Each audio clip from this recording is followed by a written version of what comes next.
শুভ সকাল বন্ধুরা। আজকে নিজের জন্য নিজের মনের মতন করে রান্না করব। ডিম আলুর তরকারি করব। তেল গরম হয়ে গেছে। প্রথমে আমি আলুগুলোকে ভেজে নিচ্ছি। আমি নিজে যখন রান্না করি তখন আমি ডিম ভাজি না, এমনিই করি।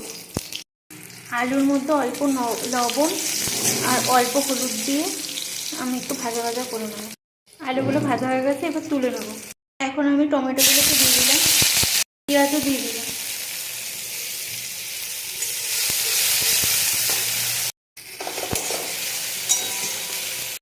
এর মধ্যে আমি সব মশলা আদা রসুন পেঁয়াজ আর টমেটো পেস্ট করে রেখেছি।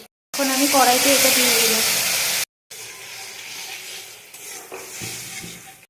মশলাটা যাতে না পুড়ে যায় আমি এই জলটা দিয়ে দিলাম। এই সময় আমি শুকনো লঙ্কা তেজপাতাটাও দিয়ে দিয়েছি। এখন আমি ডিমগুলো ছেড়ে দিলাম, দিয়ে দিলাম।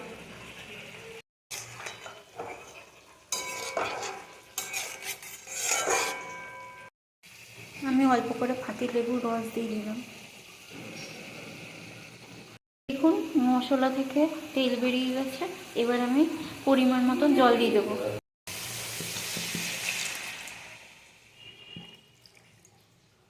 যেহেতু জল দিয়েছি অল্প করে লবণ দিয়ে দিলাম। তরকারিটা ভালোই ফুটছে, আর একটু হবে তখন নামিয়ে দেবো। তরকারিটা হয়ে গেছে, এবার আমি গ্যাসটা অফ করে দিলাম। উপর দিয়ে আমি সানরাইসের গরম মশলা দিয়ে দিলাম।